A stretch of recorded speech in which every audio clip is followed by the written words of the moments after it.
الرحمن الرحيم الحمد لله رب العالمين الرحمن الرحيم مالك يوم الدين ونشهد أن لا إله إلا الله ونشهد أن سيدنا ومولانا محمدا عبده ورسوله أرسله إلى الناس كافة بشيرا ونذيرا أما بعد فإن خير الحديث كتاب الله وخير الهدي هدي محمد صلى الله عليه وسلم وشر الأمور محدثاتها وكل محدثة بدعة وكل بدعة ضلالة وكل ضلالة في النار. أعوذ بالله السميع العليم من الشيطان الرجيم. بسم الله الرحمن الرحيم. فهل ينظرون إلا أن تأتيهم الملائكة أو يأتي ربك أو يأتي بعض آيات ربك يوم يأتي بعض آيات ربك لا ينفع نفسا إيمانها لم تكن آمنت من قبل أو كسبت في إيمانها خيرا قل انتظروا إنا منتظرون.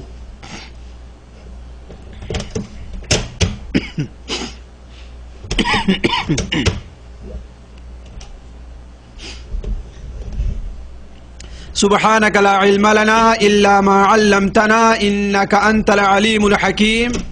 رب اشرح لي صدري ويسر لي أمري واحلل عقدة من لساني يفقهوا قولي واحلل عقدة من لساني يفقهوا قولي. عزیز ساتھیوں اور دینی بھائیوں، آج جمعہ کا مبارک دن ہے اور اس دن ایک سنت کا کام یہ ہے جسے عام طور پر لوگوں نے چھوڑ دیا ہے کہ نبی صلی اللہ علیہ وسلم پر کثرت سے درود و سلام بھیجا جائے. تو یہ میری سب سے پہلے آپ لوگوں کو نصیحت ہے کہ اس جمعے کو بھی اور عام طور پر جمعے کو بھی اس مسنون کام کو نہ چھوڑا کریں. اللہم صلی علی محمد وعلی آل محمد کما صلیت علی ابراہیم وعلی آل ابراہیم انک حمید مجید. اللہم بارک علی محمد وعلی آل محمد کما بارکت علی ابراہیم وعلی آل ابراہیم انک حمید مجید. اب ہم اور آپ اصل موضوع پر آتے ہیں. کل کچھ بھائیوں کے سامنے قیامت کی ایک ایسی نشانی کا بیان ہوا تھا جو قیامت کی چھوٹی اور بڑی نشانیوں کا گویا ایک سنگم ہے. چھوٹی اور بڑی نشانیوں کا ایک مرکز ہے جہاں سے بڑی نشانیاں شروع ہوتی ہیں، یا یہ کہہ لیجئے عربی زبان میں کہ چھوٹی اور بڑی نشانیوں کا ایک برزخ ہے جس کے بعد سے قیامت کی بڑی نشانیاں شروع ہوئیں گی. اور وہ کیا ہے؟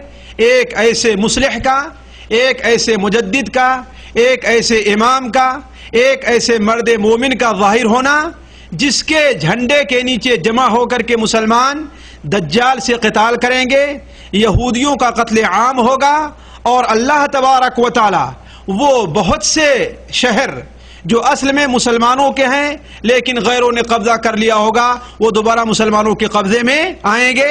مثال کے طور پر بیت المقدس اور قسطنطنیہ، ان دونوں شہروں کا نام خصوصی طور پر احادیث کے اندر آیا ہوا ہے.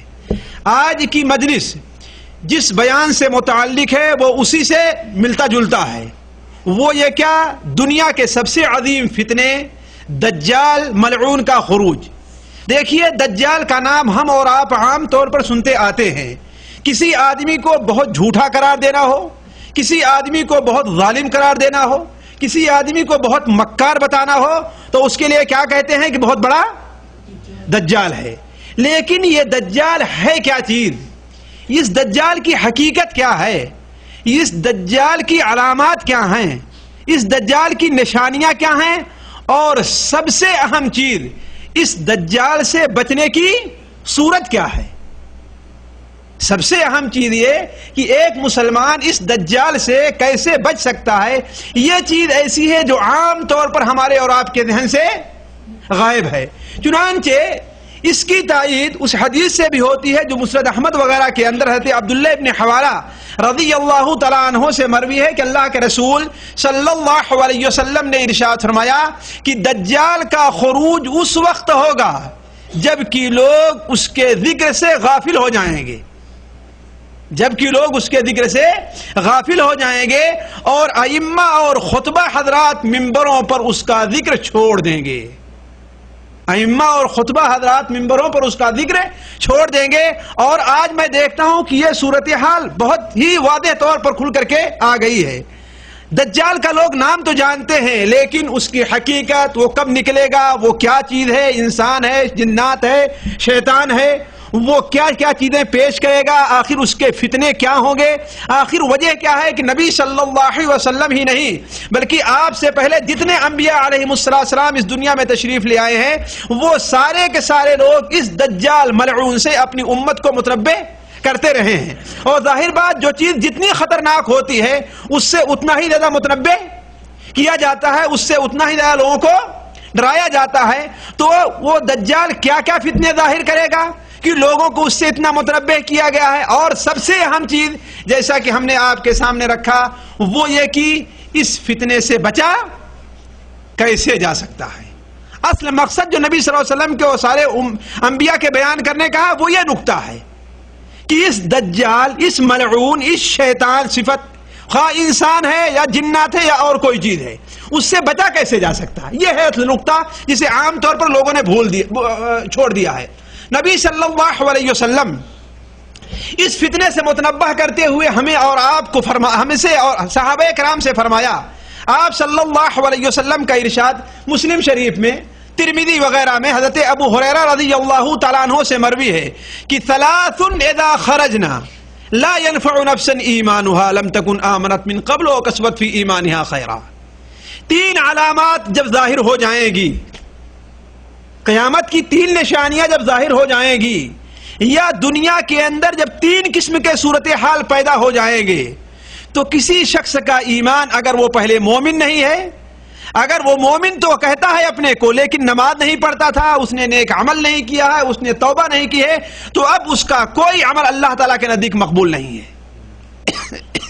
اب ذرا سوچیں، یہ چیز خوفناک ہے کہ نہیں خوفناک ہے نا خوفناک؟ اس لیے کوئی آدمی اپنے خاندان سے جنت میں نہیں جائے گا کہ خاندان کا اعلیٰ ہے اس لیے جنت میں چلا جائے گا، یا پاسپورٹ پر مسلم لکھا ہوا ہے اس لیے جنت میں چلا جائے گا۔ اس کے لیے تو عمل کرنے کی ضرورت ہے کہ نہیں ہے؟ بغیر عمل کے کوئی انسان جنت میں نہیں جائے گا۔ یہ حشر کا میدان ہے جہاں پر انسان کی اگر کام آنے والی چیز ہے تو کیا ہے؟ اس کا عمل ہے۔ جیسا کہ مسلم شریف وغیرہ میں حضرت عدی بن ابی حاتم رضی اللہ تعالیٰ عنہ کی روایت ہے، عدی بن حاتم کی، کہ اللہ کے رسول صلی اللہ علیہ وسلم نے ارشاد فرمایا، تم میں کے ہر شخص سے اللہ تبارک و تعالیٰ دو بدو کلام کرے گا، آمنے سامنے ہو کر کے۔ نہ کوئی ترجمہ کرنے والا ہوگا، نہ کوئی سفارش کرنے والا ہوگا، نہ کوئی ٹرانسلیٹر ہوگا، اور نہ کوئی اور ہوگا۔ کوئی سامنے نہیں ہوگا تمہارے اور اللہ تعالیٰ کے بیچ میں۔ جب وہ سامنے دیکھے گا، دائیں طرف دیکھے گا تو وہی کچھ دیکھے گا جو کچھ اس نے دنیا کے اندر عمل کیا ہے، اور بائیں طرف دیکھے گا تو وہی کچھ پائے گا جو دنیا کے اندر اس نے عمل کیا ہے۔ اور جب سامنے دیکھے گا تو جہنم اپنا سوٹ نکالے ہوئے کھڑی ہوگی اور کہے گی، ہر ظالم، ہر جبار کے لیے اللہ تعالی نے مجھے تیار کیا ہے۔ تو وہاں پر ہر انسان کے جو کام آنے والا ہے وہ اس کا عمل ہے۔ تو یہ صورتحال جو تین چیزیں بیان کی ہیں نبی صلی اللہ علیہ وسلم نے، ضروری ہے کہ اس سے پہلے جو کچھ عمل کرنا ہے کر لیں۔ ہم میں سے بہت سے لوگ اس بارے میں غفلت کے اندر ہیں کہ ارے ابھی تو بہت وقت باقی ہے، ابھی تو قیامت بہت دن ہے، ابھی تو ہماری عمر کا بہت حصہ باقی ہے، ابھی تو نوجوان ہیں، گورے چہرے پر کالے بال اچھے نہیں لگتے، ارے بوڑھے ہو جائیں گے تھوڑے سے بال اپنے بڑھا لیں گے، تھوڑے سے، ہے کہ نہیں؟ تمنا کے اندر امیدوں میں پڑے ہوئے ہیں۔ یہ دھوکے بازی ہے شیطان کی۔ تو اس غفلت میں نہیں رہنا چاہیے۔ موت کس کو کب آ جائے، دنیا کے حالات کس تیزی کے ساتھ بدل جائیں، دنیا کے اندر کس طریقے سے تغیر پیدا ہو جائے تیزی سے، یہ کچھ نہیں کہا جا سکتا۔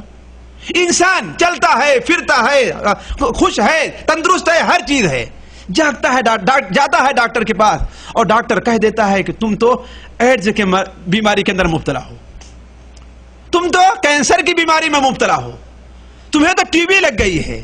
ساری کی ساری انسان کی خوشیاں اور ساری کے ساری جسم کی مستی مٹی کے اندر مل جاتی ہے کتنی دیر لگے اسے مٹی ملتے ہوئے؟ منٹوں اور سیکنڈوں کی دیر ہے بس. تو انسان کو غفلت میں نہیں رہنا چاہیے.